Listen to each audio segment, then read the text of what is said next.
निगरां हुकूमत बड़े ज़बरदस्त किस्म के एडमिनिस्ट्रेटिव मेजर्स ले रही है और जो इक़दामात उसने लिए हैं उसमें मुल्क के तूल व अर्ज़ में होने वाली जो स्मगलिंग है उस पर हाथ डाला है, जिसकी वजह से मुल्क के अंदर इस्तेहकाम देखने में नज़र आ रहा है। चीज़ों की कीमतों में ख़ास तौर पे चीनी की कीमतें नीचे आई हैं, आटे की कीमतें नीचे आई हैं, मुल्क में सोने की कीमतें कम हुई हैं, जो ईरानी तेल की स्मगलिंग थी उसके ऊपर हाथ डाला है और एक तवील फहरिस्त जारी की गई है जिसमें पता ये चल रहा है कि इंतज़ामी लोग, मुख्तलिफ़ इदारों से ताल्लुक़ रखने वाले लोग, सियासी लोग इस स्मगलिंग और इस सारे घोरक धंधे में शामिल रहे हैं और उन पर हाथ पड़ने वाला है। ये एक ख्वाहिश रही है और है मुल्क के अंदर कि मुल्क का निज़ाम ठीक हो। यहाँ पर जो ये दो नंबरियाँ हैं, जो स्मगलिंग के मामलात हैं, जो होर्डिंग है, ये सब कुछ ख़त्म हो तो लोगों को कुछ रिलीफ मिले। तो इसमें हुकूमत इस वक्त की बड़ा अच्छा काम कर रही है, उसको अप्रिशिएट करना चाहिए। गो कि ये काम हर हुकूमत को करना चाहिए, चाहे वो सिविलियन हुकूमत हो, चाहे वो फ़ौजी हुकूमत हो, माजी की जितनी हुकूमतें हो सब में होना चाहिए था, लेकिन नहीं होता था, अब हो रहा है, ये अच्छी बात है। लेकिन सवाल एक ही है पूरे मुल्क में कि इलेक्शन कब होंगे, और इलेक्शन के हवाले से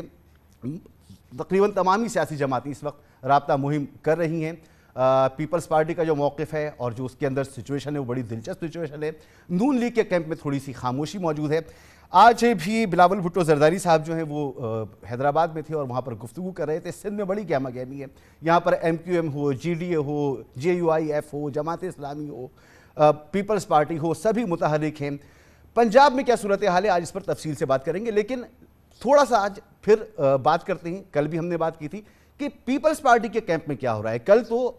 बिलावल भुट्टो ज़रदारी साहब ने ज़रदारी साहब को, अपने वालिद साहब को कह दिया कि जी आपने जो बात करनी है आप CCI में आकर कीजिएगा, आपकी बातें मैं घर पर मानने का पाबंद हूँ। पार्टी का फैसला है कि इलेक्शन 90 दिन में चाहेंगे, और अगर आप ये कहते हैं कि जी इलेक्शन जो है वो पहले माशी बहाली का अमल हो और फिर उसके साथ साथ डीलिमिटेशन का अमल हो, अगर ऐसी कोई बात आपने करनी है तो आप CCI में आकर इस पर बात कीजिएगा, तो मैं बात सुनूंगा। तो बिलावल साहब, जिनकी 2013-14 से कई मरतबा लॉन्चिंग हो गई और जो अभी PDM हुकूमत थी एक भरपूर उनकी लॉन्चिंग और वजीर भी बन गए, उसके बाद उनका ये मौक़िफ़ कि ज़रदारी साहब कुछ और कह रहे हैं और बिलावल साहब कुछ और कह रहे हैं,